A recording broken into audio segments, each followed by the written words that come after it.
Professor Lyke. Thank you for coming to present your research on consciousness states. My name is Krishna. I am the president of the Science of Life Club here at Stockton University.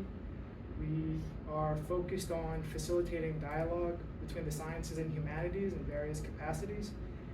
So it's a great opportunity to have Professor Lyke here, who's not only a professional psychologist, practicing psychologist, but a longtime professor here at the university, and who has dealt with consciousness research in her own capacity and has a lot of insights into the pros and cons of that approach. We're going to hear about that today. Professor Lyke is also the faculty advisor for our program. Based on, we referred to Professor Lyke when we were forming the club back in 2021 because we were looking for someone who dealt with interdisciplinary research at the intersection of life and consciousness. This is the main focus, and you were wonderful. We're very grateful to have you. Thank you. Thank you. All right. Well, as Krishna said, my name is Jennifer Lyke. I'm a professor of psychology here at Stockton. I've been here about 25 years. And I'm going to present today just a little bit of my research on consciousness. So, we've only got half an hour, 45 minutes or so, so I'm going to sort of breeze through a little bit, some sort of a sampler platter of the research that I've conducted over the years. But part of this inspiration for this research came from my course, States of Consciousness, which was a GIS or an interdisciplinary course in general studies that juniors or seniors have to take as a capstone. And this course that I developed back in the early 2000s covered a variety of kinds of states of consciousness. And so these are some of the topics that we addressed in the class. And so this, the overall thrust of the class was that there are multiple interpretations of a lot of these kinds of states of awareness. That there is, on the one hand, a materialist point of view that brains create these states of awareness, and it's all sort of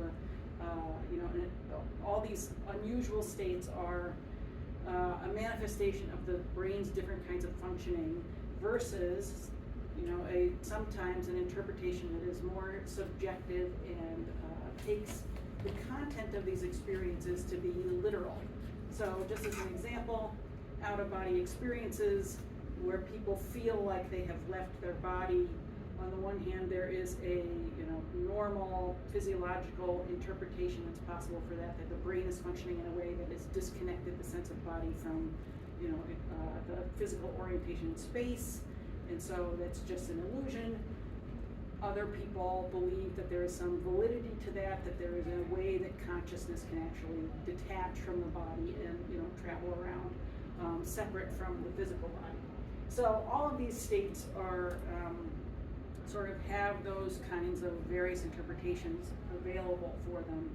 And so my research was focused on some of these states and that issue of how can we scientifically investigate what is the content of someone's consciousness. So this is just kind of a general map for what we're going to be discussing for the rest of this presentation. The science of consciousness deals with the intersection of the objective world and the subjective world. So the subjective world is your internal experience, what is going on in your mind, your inner monologue or your dreams or any of those things that are happening internally. Objective experience is the external world that we are perceiving through our senses, like the table and the chairs and the screen and so on, are all those things that we can all look at and agree they exist because we're all seeing them, we're all perceiving them simultaneously.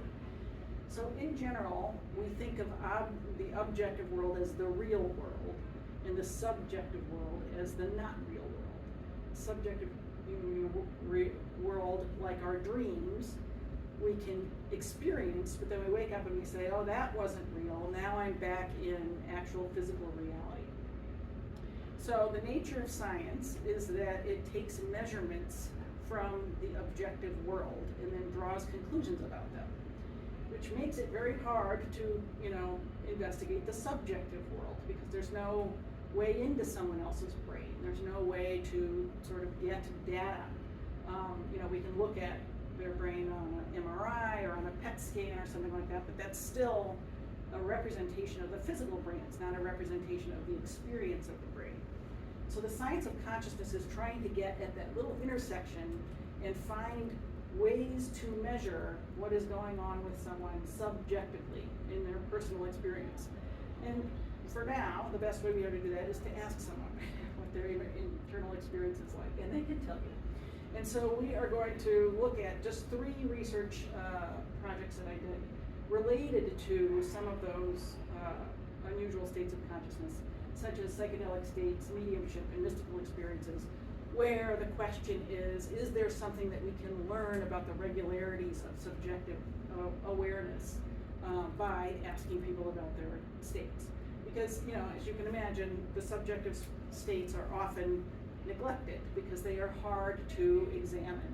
And we kind of really like looking at things that we can all agree on, and it's more difficult to draw general conclusions about states that may be idiosyncratically interpreted.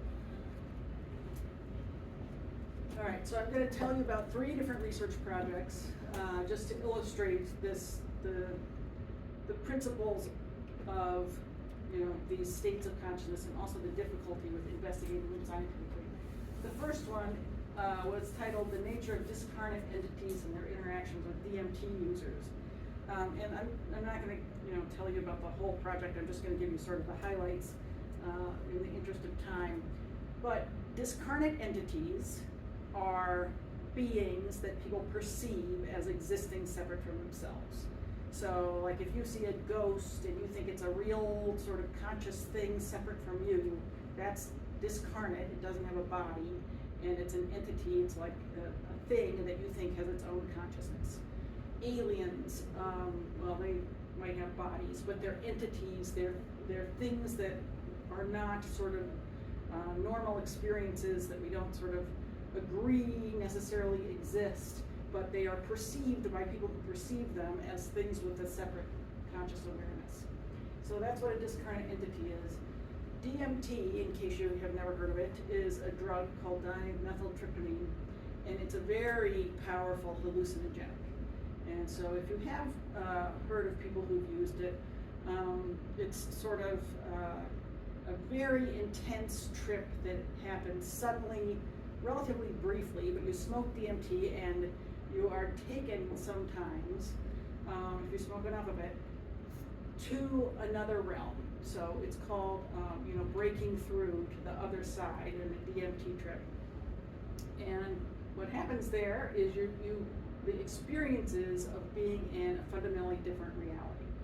And it's different than other kinds of drugs because it's kind of coherent reality, and when people come back from that trip and it wears off, they are convinced that that reality actually exists. So there's an element of what we call veridicality to that experience. There's a feeling like I really went someplace. That wasn't just, I got really high, or, I got, it was an acid trip or something, where the sense is that was just a distortion of my perspective. In DMT, the feeling is that was a real experience. That was trippy. So one of the things that happens in a DMT trip sometimes is people encounter what is now popularly called machine elves. So I'm going to have to give you kind of a lot of history in a short period of time, but there's a guy who's kind of a pop culture, he died, but he was a pop culture kind of psychedelic drug-taking guru guy who's like sort of took tons of drugs. His name was Terrence McKenna.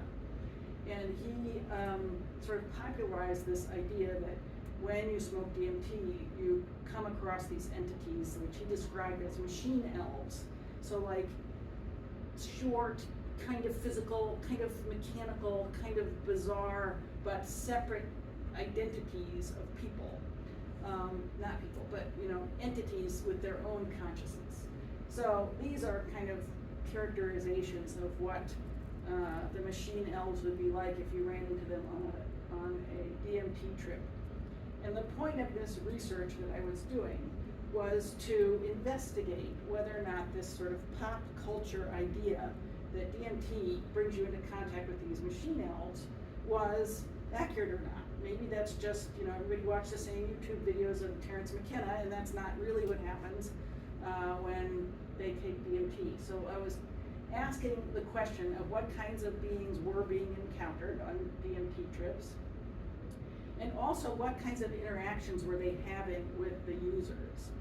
So one possibility is it's all random. You run into these entities, they have different kinds of relationships with people, and it doesn't matter what kind of entity they are. Or another possibility is there's some regularity to the way that different entities relate to the DMT users. And so that's what I was asking was, what kinds of entities are there? What kinds of interactions do they have with the DMT users? And is there some regular pattern of association between the type of entity and the type of interaction? So to answer this question, we needed a lot of data, and there happens to be a website called erowid.org where people will put everything on the web. So one place that they will put all the reports of their drug use is on erowid.org. And so if you just go to that website, it's this long catalog of drugs and a long catalog of everything everybody's taken and what it was like, and an accounting of their experience and so on.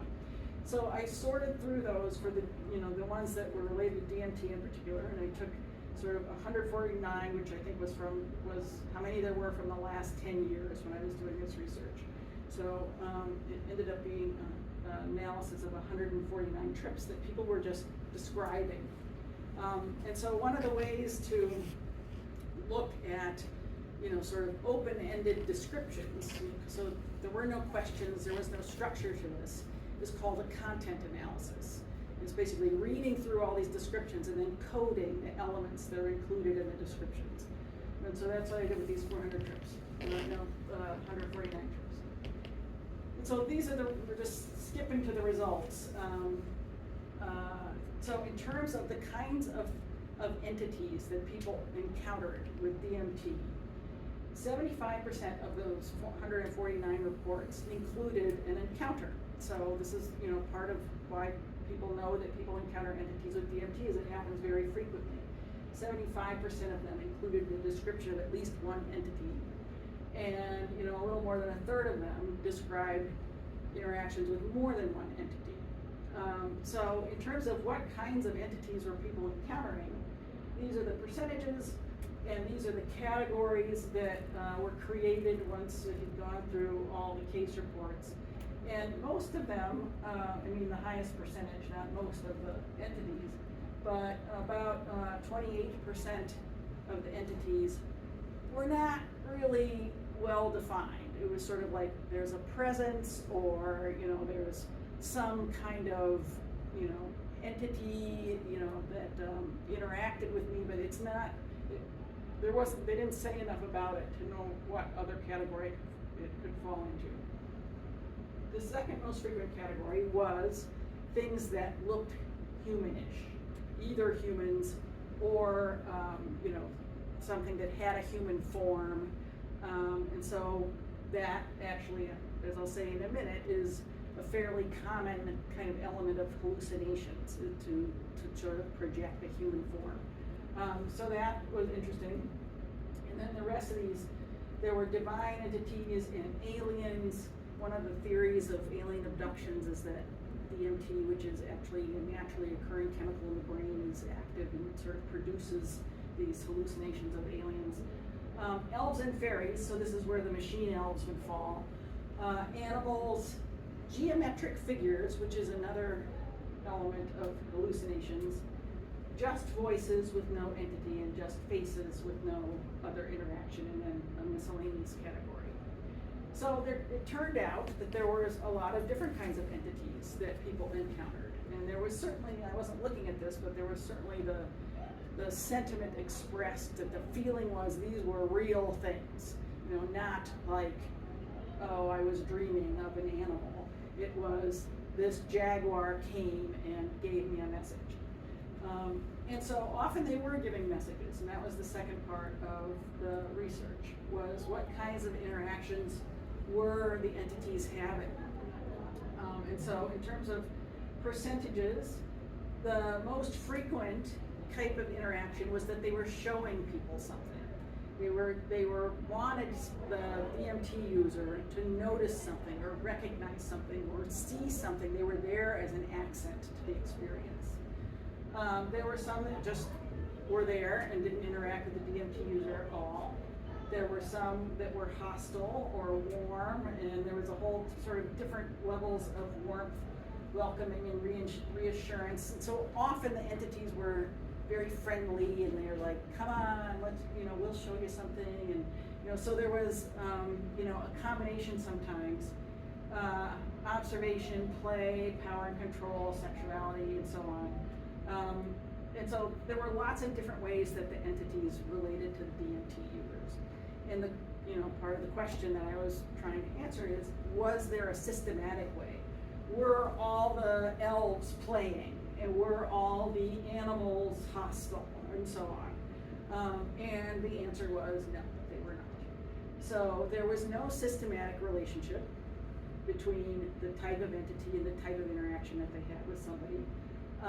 And it's possible, this is sort of anecdotal from reading all those accounts, it is possible that the entity experience is induced by DMT, but it follows a similar format to regular hallucinations that people have without DMT.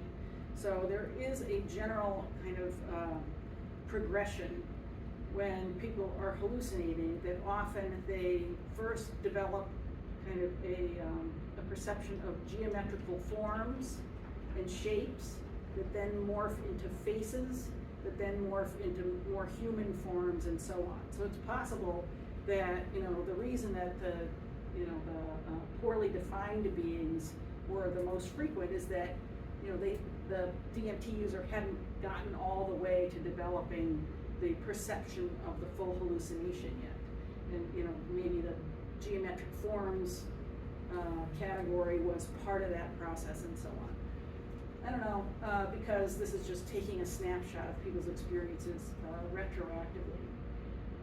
But another conclusion from this research was that the entities are both similar and distinct if you compare them to entities that are encountered other ways, like through using other drugs or through mediumship. Mediums are people who believe that they are communicating with the dead, in near-death experiences, and also in alien abduction experiences. So there's all kinds of different ways to encounter entities, and there's some overlap because the aliens show up here, but they're not exactly the same as the aliens in an alien abduction experience. They don't have the same kind of interaction necessarily. There isn't the regularity of it. There isn't the interpretation of that experience that's the same as the alien abduction experience. So, there's some overlap, which kind of blurs the lines between these different altered states of consciousness a little bit. All right, so that is research project number 1. So now we'll move on to something completely different, which is research project number 2, which was a phenomenological investigation, reframing mediums as mystics. Okay, so what happened here was that I became interested in mediumship to the extent that mediums are people who believe that they are communicating with the dead and that they are able to translate and help the dead communicate with their loved ones. And so this is, was a topic within my States of Consciousness course because there's a whole category of people's subjective experiences that appear to our normal materialistic frame of mind to be paranormal or psychic. So paranormal and psychic means being able to perceive something that you wouldn't ordinarily be able to perceive with your senses. And so mediums who are specifically communicating with dead people would be using psychic abilities. They would be using paranormal abilities for that communication. So what I did for this project is I wanted to hear from the mediums about the experience of the mediumship. A lot of research has focused on, is it real? Can they actually give information that they shouldn't otherwise be able to give? But I was not as interested in that for this project as I was in the subjective experience of the mediums who were doing this. And so I have found 6 mediums, and specifically they were research mediums. So there is a place called the Winbridge Institute out in Arizona that does a lot of mediumship research, and they want only to use mediums who are really good at doing what they do. And so they test mediums before they use them in research by making sure that they can, perform with some validity. So they can communicate things about deceased people that, with some validity and reliability that they shouldn't otherwise be able to know. Because otherwise, if you're doing research on mediums and, like any ability, some people are really good at it, some people are not so good at it. You don't want to be doing it on the people who are not very good at it. So they screen these mediums, and then they also have a list posted of people, of the mediums who've been screened, who are able to communicate, they're able to produce information that they should not be able to produce with a certain amount of regularity. And these research mediums are volunteering to be participants in research because they want people to know about this ability and they want to be investigated. So I contacted 6 of them and did interviews with each of them for 90 minutes and asked them a whole bunch of questions about their experiences of being mediums, and about the qualitative, what it is like, what's it like to communicate with a spirit or a dead person, what kind of information do you get, how did you get into this field, what do you believe about the universe in general, the metaphysics based on your experiences and so on. So what came of that was that after reading through all of their responses, I was impressed by the overlap between the way they describe contacting the spirit world, which is what they call it, and mystical experiences. Mystical experiences are a different category of experience that are usually associated with religion or spirituality or just sometimes self-transcendence and flow states. They are experiences that involve all these characteristics. Ineffability means hard to describe in words. So if you've had a mystical experience where you felt one with the universe, you felt you understood things, there was, perhaps a sense of timelessness, or like you weren't limited by your usual sense of ego, and then it's hard to tell somebody else about that and really describe what that was like, that's a mystical experience. And so mystical experiences are the basis of a lot of religions, because a lot of religions are set up to try to create these experiences. Prayer and meditation and all those practices are ways to get people into this kind of state of consciousness. But what the mediums were saying was they were describing their experience with a lot of overlap with these characteristics. We usually think of those as 2 separate things. They're doing something psychic and paranormal. Over here are the people who are meditating, who have mystical experiences. And it seemed to me from the interviews that I did that there was quite a lot of overlap. The actual paper that I wrote has, quotes from each of the mediums that correspond to each of these characteristics of a mystical experience, but I'll just give you a couple. For example, the noetic quality. The noetic quality is a feeling of knowing or understanding. And so in a mystical experience, someone might have a sense of, sort of a larger understanding than they usually have. And so one of the mediums said this: it usually starts with like a light, and then it kind of opens up into my visions and perceptions and sensations of people from the spirit. And they're impressing me in whatever way, whether it be with feelings or it could even be claircognizant. Claircognizant means knowing something without, sort of having a normal way of knowing it. I just know this person was a police officer. I know he was. Even though I'm not seeing a uniform, I know he was a police officer. I don't know how I know it, but I know it, you know? You know different things. The impressions start to come in that way. So she was describing, they were all female, she was describing, you know, the actual process of getting information was coming as this feeling of knowing, which is a characteristic of a mystical experience. So that was a good sort of example of overlap with that particular quality of a mystical experience. Or ego transcendence is another one. So ego transcendence means in a mystical experience you have gone beyond your ordinary sense of self. You're not sort of limited by your identity, you're you know, not sort of trapped in your separate, you know, sense of body and self. And so another medium said, I also feel like the brain opens up in an energetic way because I feel that my temporal lobes and my eyes, the upper part of my head feels buzzy. It's like a higher kind of energy.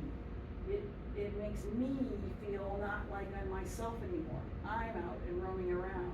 I'm totally out of control feeling. So our usual ego has developed to control us and our interaction with the world. So having a separate sense of self and a, you know, clear ego is usually very functional. But when she puts herself in this state of mind, there's a sense of being able to let go of that limitation and go and gather this, you know, information from perhaps other levels of reality that we aren't ordinarily in touch with. So that's a whole topic that in my class we go into, you know, what might explain, you know, one version of this reality versus another version of this reality. But in general, the normal way we explain these kinds of experiences and abilities are that they're delusional, or people are hallucinating. They're, you know,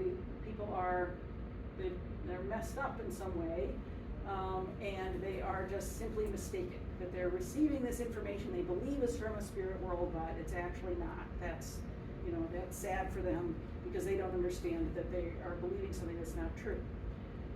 Well, an alternate version of interpretation would be maybe they are, maybe they, you know, so it gets back to the question of can they actually retrieve information successfully at a rate that they shouldn't be able to, and I could talk for a long time about that. But just the perspective that maybe this is a valid experience to commune with what you perceive as a spirit world in this way, and this is a very, you know, subculture that has, you know, cultural, sociological roots in the United States especially. But the mystical aspects of this kind of experience might have been overlooked because, first of all, it's largely women who are mediums, and what they're talking about is keeping a connection, a familial connection, or a, you know, connection based in love alive, despite somebody having passed on. So that emphasis on, you know, it's sort of like they're closely related to witches. So mediums, as a subgroup, have been pathologized partly perhaps just because of who they are and because of our sort of, cultural background. And so it would be nice to not sort of blow them off quite so quickly. That maybe there is a way that looking at their experience more holistically, emphasizing the phenomenology of it, in other words, what do they personally perceive, maybe that would be a more useful way to explore mediumship instead of getting into, you know, pathologizing, figuring out how could they become so mistaken about what's going on in their lives. That was research project number 2. All right, I'll do this one fast so that we have. Take your time. Okay, I just want to have time for questions if there are any. Yeah. Okay, so this last one is about the frequency of psi experiences and entity encounters in spontaneously reported self-transcendent experiences. Which is a lot of words, but what it means is first of all, this is a smaller part of a much larger project because I'm particularly interested in the mystical experiences, and self-transcendent experiences, the one where the ego, you go beyond the ego. So I'm particularly interested in those. And so I was doing a very large project of collecting reports of those kinds of experiences, again, online from all kinds of websites where people report these kinds of experiences. And then doing sort of what I did with the DMT research, breaking it down into the content of these different kinds of experiences to try to see whether we could separate out what aspects of a transcendent experience are related to feeling like you're out of your body, or being near death, or taking hallucinogenic drugs, or being hypnotized, or any of the conditions that lead to an altered state of consciousness. So this particular project was just focused on psi experiences, which is just the research way of saying paranormal. So like we were saying, paranormal is anything that you should not be able to, perceive or know with your mind, because we believe in our materialistic culture that the only way you can know things is through your five senses.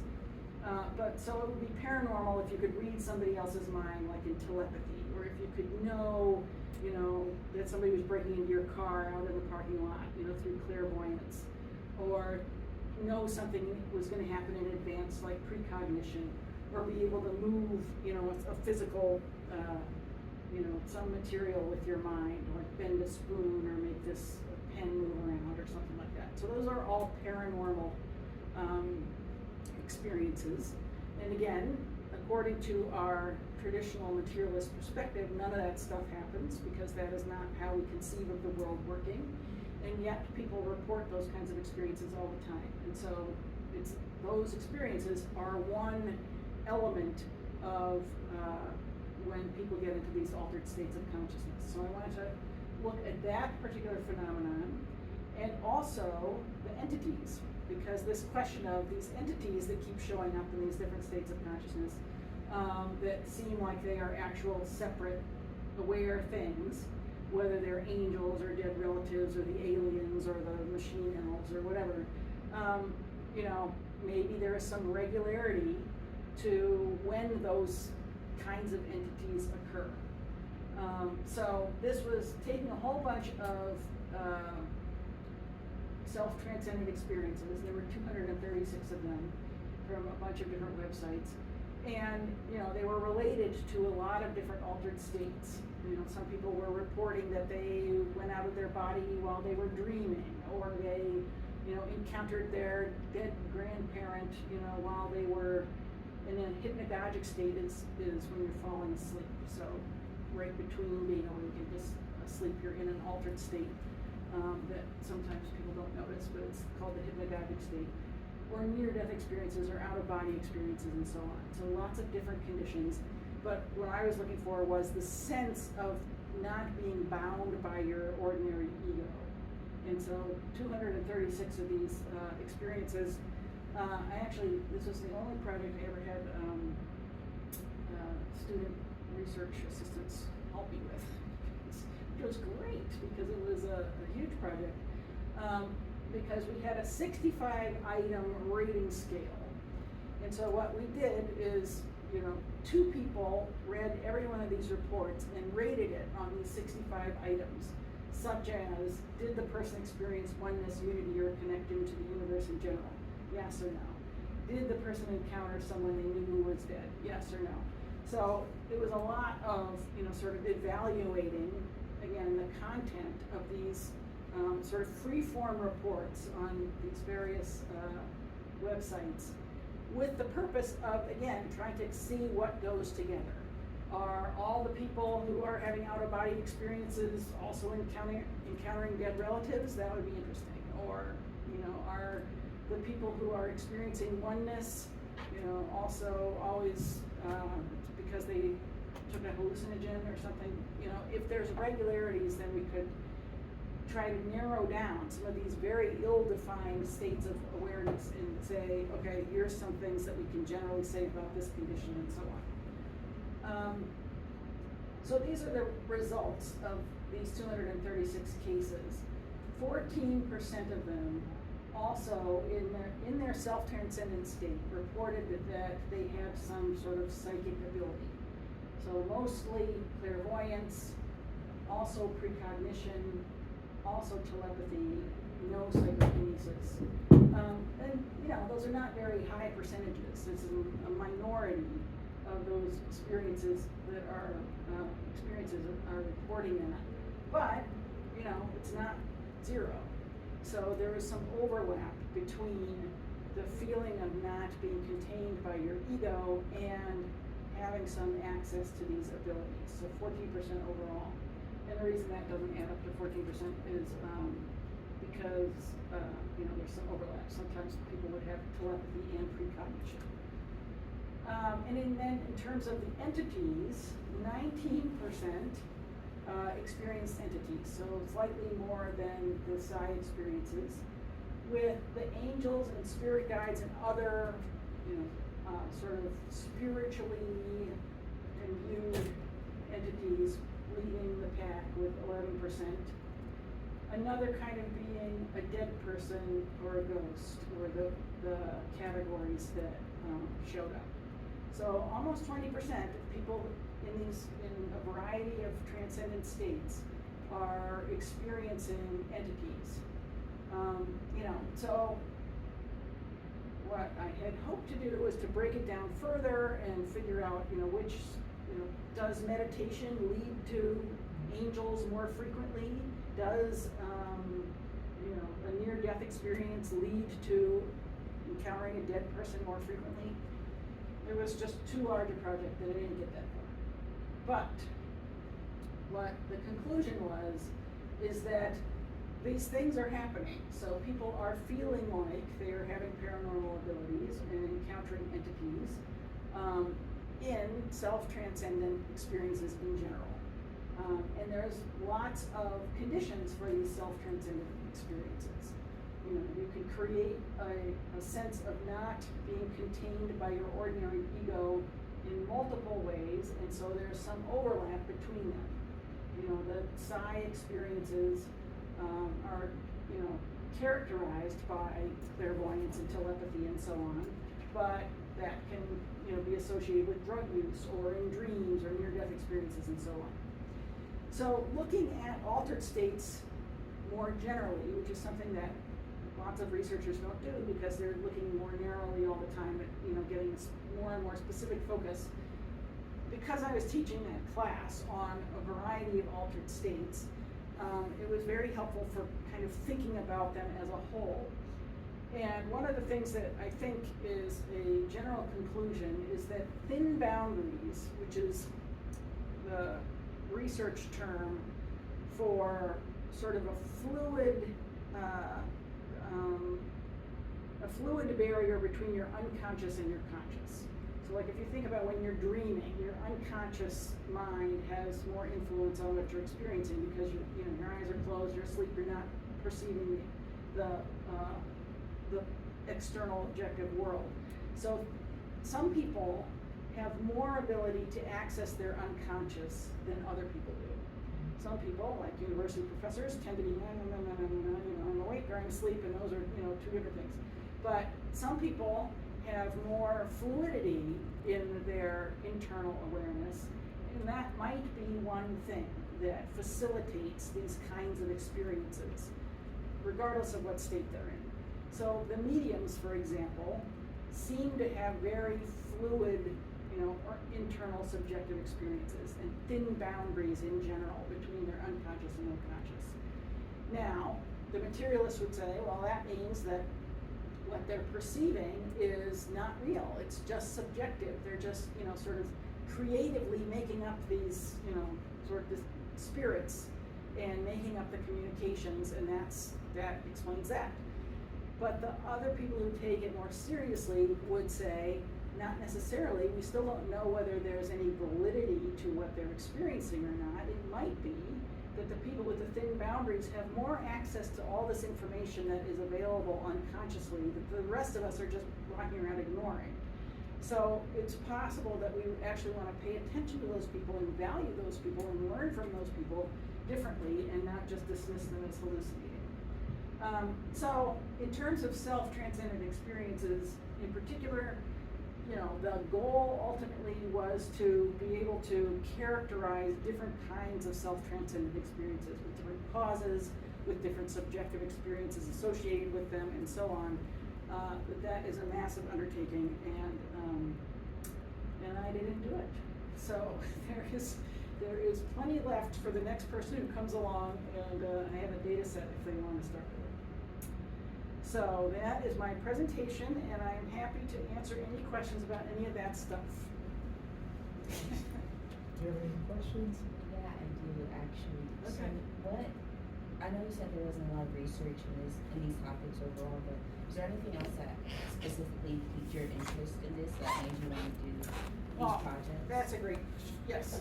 The reason that I started teaching this class in the first place is that I'm a counseling psychologist, and I actually, see clients, and so back when I first came to Stockton, I had mostly been, a practicing psychologist before that. When I came to Stockton, they said, okay, you got to come up with a G course, and my interest has always been in these subjective areas because I would have clients tell me things, and really believe them and not know what to think. So like I treated a guy with schizophrenia at one point a long time ago.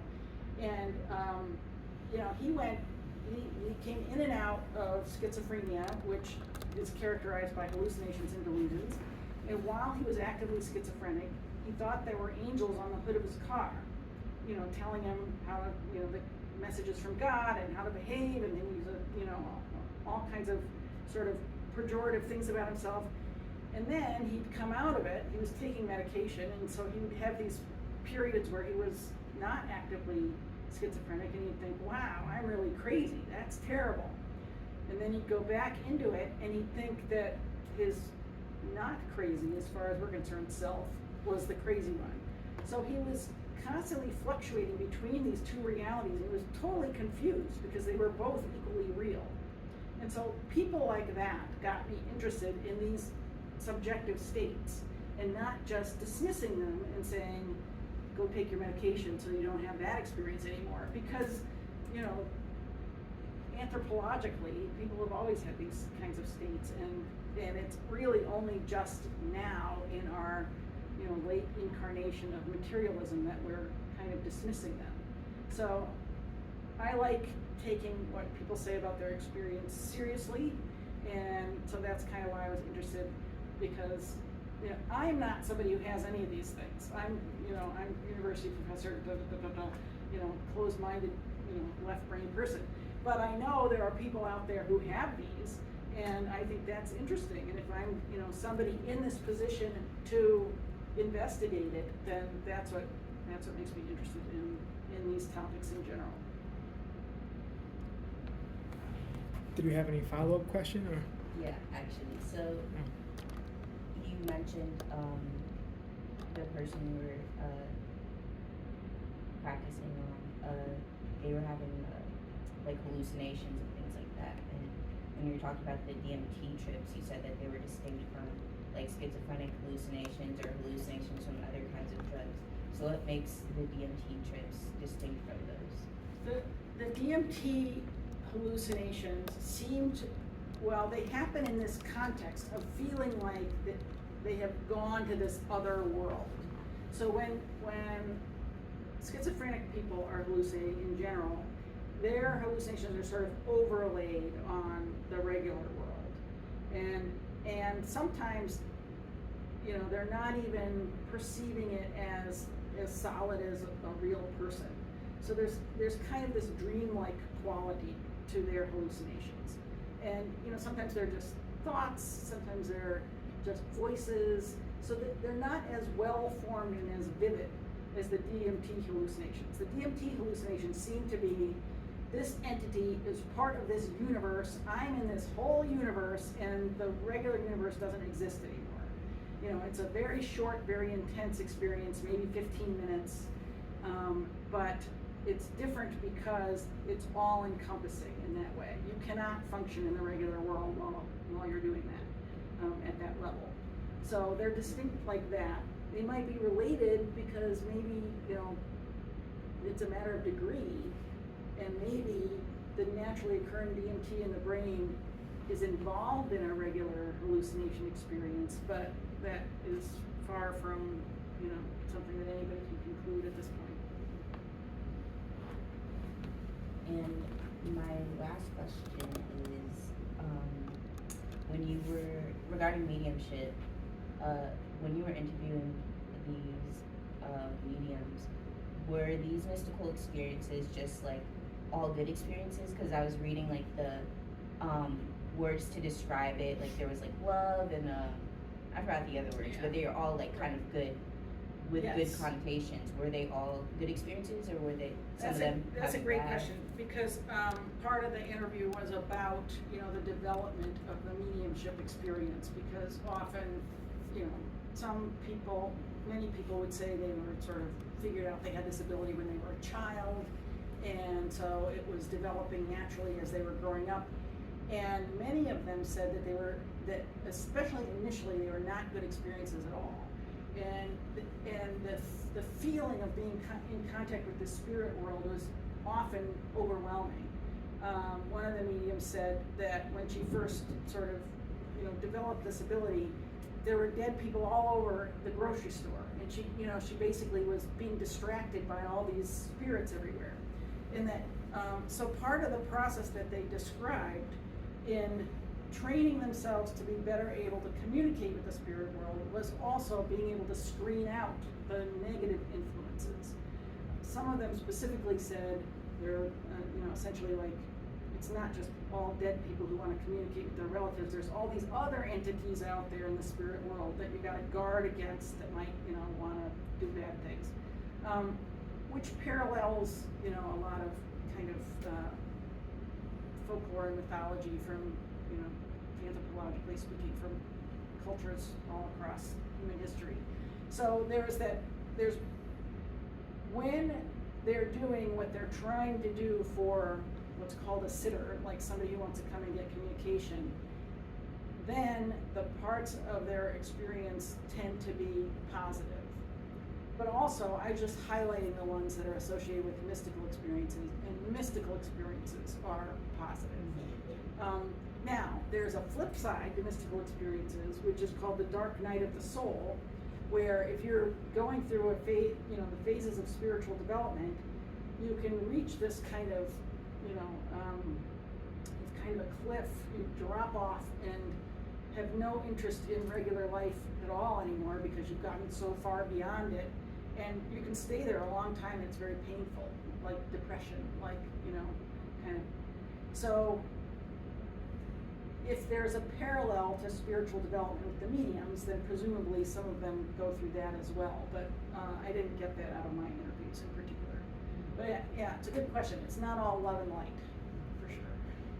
Do you think that, because I remember you said that all the subjects were female, do you think that's like, do you think it's mostly, and I don't know if you'd be able to answer this, but do you think it's mostly like just women who are like coming forward with this ability, or do you think this is and that like there's a lot of men who have this ability as well, just as many, or that it really is majority women? I think it is actually the majority of women, not all though. There are plenty of male mediums, and many of the famous ones, like what's his name, James von Prague is a famous male medium, John Edwards is a famous male medium, but most of them are women. So there's a couple possible reasons for that. One is the relational focus, and that perhaps women are trained to sort of create and maintain familial connections, and so therefore there's this sense of responsibility, even if one of the family members is in the spirit world, to sort of connect and help that communication. And then another one is that one of the predisposing factors that seems to be more common in mediums than other types of people is early sexual trauma and abuse. So you can think about that two ways. Some people think, oh, well, that explains it because, basically they had a traumatic childhood, and they had to sort of make up this fantasy world, and so now that they're carrying that with them, and that is, you know, sort of part of their coping mechanism. Other people might say, well, actually, part of what we know about childhood trauma is that you do have to accommodate it somehow. It's not the normal experience in human development. And so maybe, you know, people do sort of adjust their brains, and they're more flexible at that early point so that they can access information that the rest of us sort of shut out because it's not particularly functional. So again, there's both those sides. It's like, well, you know, what does that mean? We don't know. But it's possible that little girls are more prone to being sexually abused than little boys, and so maybe that's an element of it. You know, there's probably lots of things that contribute to why it's more females than males. Oh, the other thing that I will note is the similarity with the witches. You know, to some extent it's subversive. You know, so regular traditional hierarchical religions have male figures at the top of them. And so if you're going to sort of go in the back alley and listen, you know, find a medium who's not in any sort of recognized, there are recognized religions that have mediums though, but in most cultures it's not acceptable. And so maybe you're going to have to go find somebody subversive who will do this, you know, thing that is outside the bounds of established, you know, institutional religion. So possibly lots of reasons. I feel like there's like kind of a stigma around this topic, like especially if you like experience mental illness or like mental disorders like schizophrenia and such, where you hallucinate or just taking hallucinogenic drugs and stuff like that. So how do you feel like this kind of research benefits people who might experience these kinds of things? Well, I think it might take them more seriously, you know, by looking at the nature of the experiences themselves as opposed to pathologizing the person who's having the experiences. You know, again, on the other hand, there are plenty of people who have done a lot of drugs or, you know, believe things that we normally don't believe are true, and it's not functional, it's not useful, they're not, you know, they're not using it for anybody's benefit, and it's not sort of informing anything. It's so it's not always like a great idea to explore other states of consciousness. I think that there are people who do it well and people who do not do it well, and it's not about the state of consciousness. I think it's about the person's individual development and why they're doing it, how they're doing it, you know, how they manage it, what they're using it for, and so on. So that just throws in a whole separate set of variables. But I think it is, but you're absolutely right, there's a stigma. I mean, I had a lot of pushback in my program for teaching this course because it doesn't just dismiss everything. In fact, another faculty member came along and created an alternate course, which was called something about debunking everything. You know, so like people don't especially in academia, don't necessarily want to explore taking things seriously that we tend to dismiss out of hand.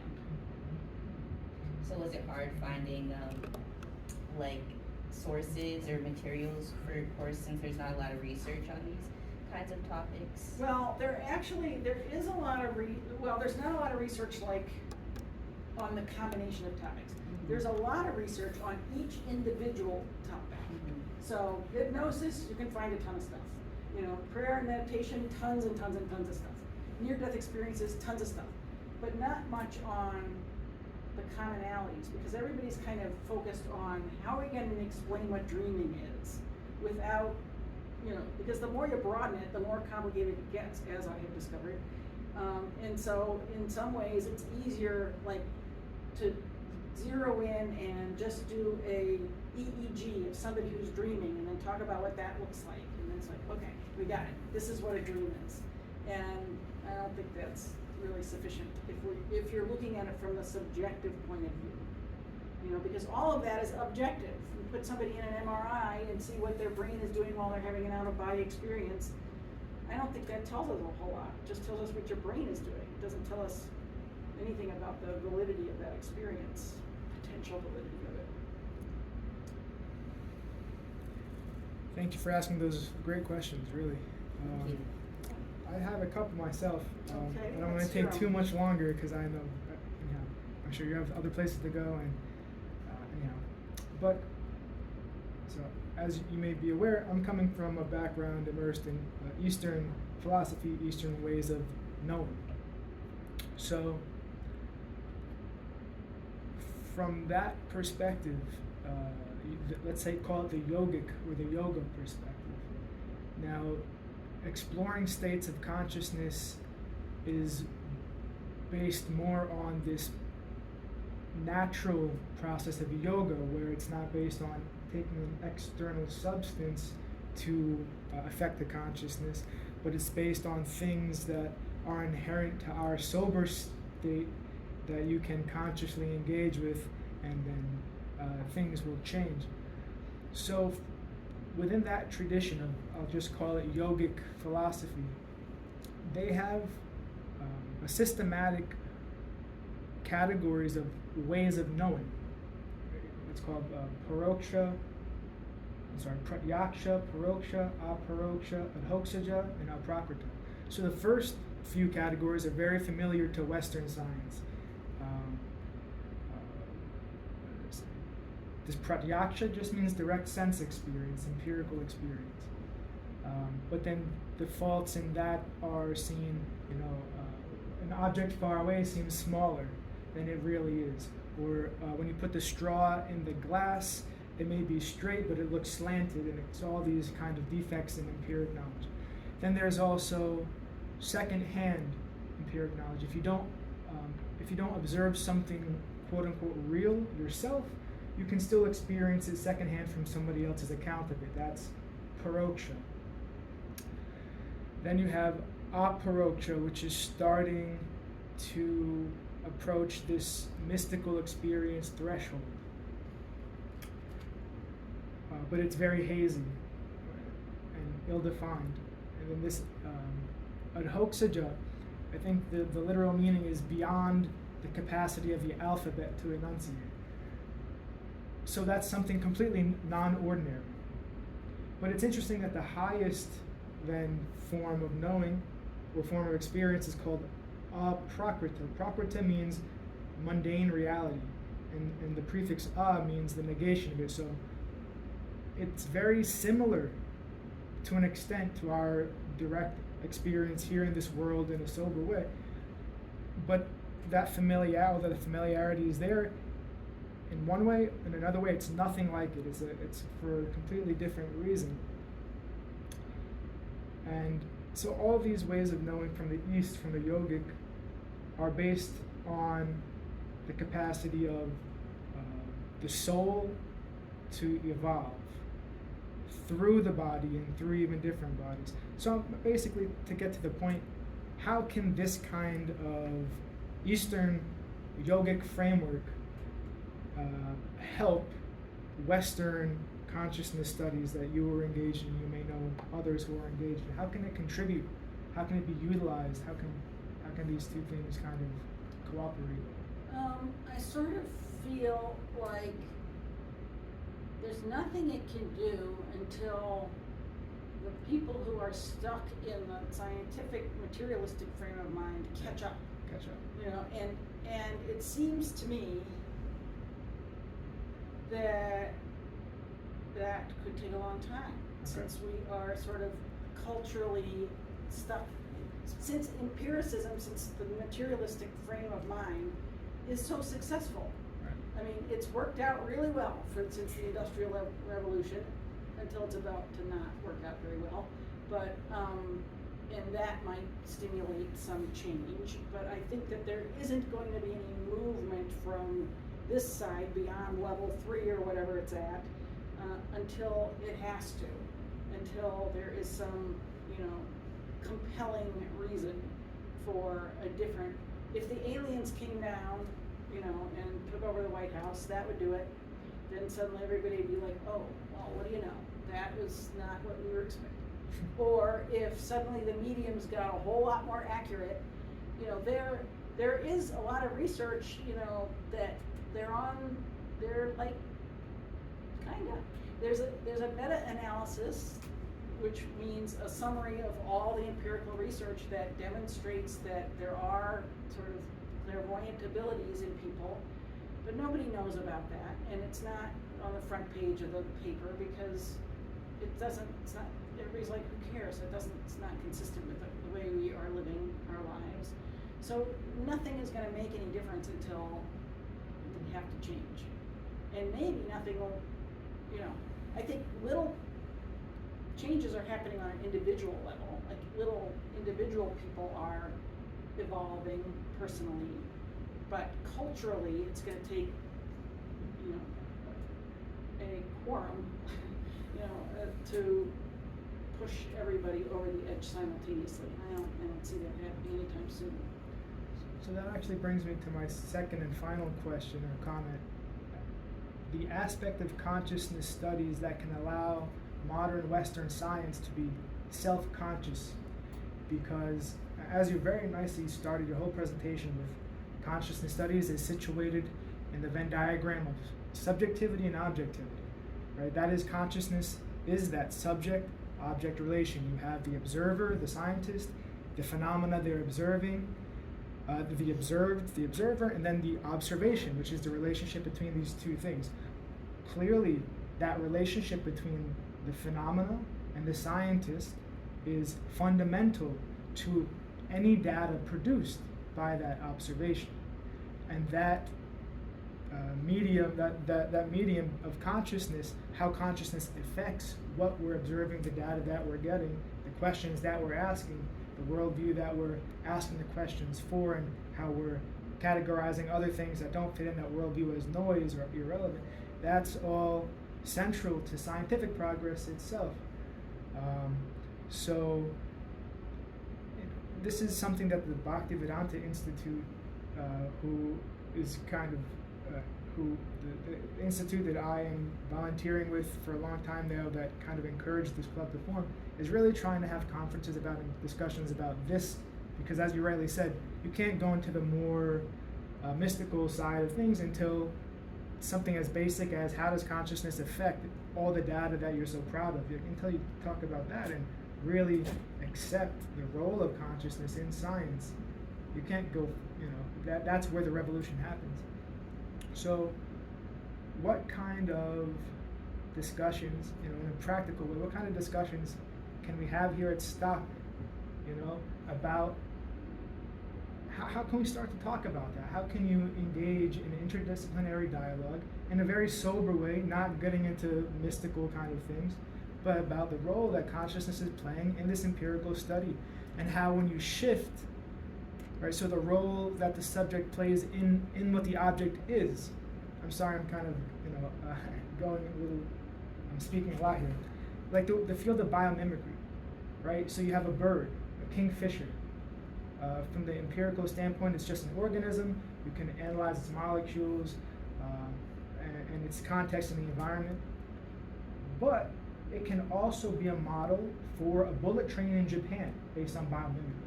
So based on the need of the subject, what that object is completely changes. And in a very practical way, they have an amazing super speed bullet train now that can go through tunnels without making a big sonic boom sound because of biomimicry, which is a science which recognizes the role of consciousness, recognizing the prime position of the subject in affecting what that object is, and then they can take it forward from there. So I guess my base question is, how can we just talk about these things in a productive way, in a way that respects the differences that are there, but at least humbly, feebly makes an attempt at addressing these things that people don't want to talk about here at Stockton? Well, on the one hand, I think that, the issue that you're describing is an interdisciplinary problem, that especially in academia, it is easy to get sort of stuck in your little discipline that has its framework that has been shaped by, decades and centuries of the evolution of that discipline. And so like the subjective disciplines like literature and art and music are over there in our hue, and the objective disciplines like physics and biology are over there in NAMS, and there isn't, much. But that's one of the reasons I came to Stockton, is because they had an interdisciplinary element, because I do think that that's where the important part is. But you cannot necessarily force people to be interested in that, and many people are not interested in that, but some are. So I think that it would have to start with finding the people who are, and getting them going. And then if other people want to join, they'll join. But I think there are curious people, lots of smart people, lots of people who know things I don't know that I would like to know, and vice versa. And we don't hear each other do these talks very much. We just kind of stay in our own little silos and teach the classes we're supposed to teach. But I think the people are out there, curious about all kinds of things, and getting them together would probably, if you could figure out a way to do it, would be very productive. Thank you. So I'll just make a concluding last statement. Okay. So again, I'd just like to thank very much to Professor Lyke for taking the time to do this. I know you stopped the research and you're focusing on other things perhaps, so I appreciate you recoiling and presenting this to us. Again, very much appreciative of your role at the club. And even, so the club got started, as I mentioned briefly, inspired by the Bhaktivedanta Institute, which is a nonprofit that I serve, I work with, and we're trying to have these kind of dialogues in very respectful ways. So I also just want to show some of the programs that we're going to have coming up that are attempts to do that. We have a conference coming up in December online called Science and Scientists, where we're talking with biologists and philosophers about systems biology and how to go beyond reductionism in science. We have some good scientists coming. James A. Shapiro, he's a molecular biologist from the University of Chicago. Michael Levin, he is a scientist doing some really awesome work in Tufts University in Boston. He's taking the ball forward now that scientists recognize cells are cognizant, plants are cognizant, empirical studies to validate that. Now, how does that affect medicine? How does that affect regenerative medicine? All these kind of things. So these people are coming to talk about systems biology and beyond reductionism. We also have conference proceedings from last year's conference, which talked about life and cognition at the intersection of science, philosophy, and religion.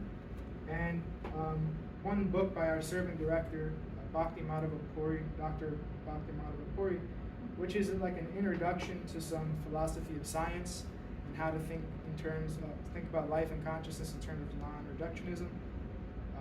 And actually, Dr. Lyke was nice enough to even write a book review about this a few years ago, which we appreciate very much. So I want to also acknowledge and sincere gratitude to Dr. Puri for his support in all this, his encouragement and his leadership, and encourage anyone who sees this video to reach out to myself.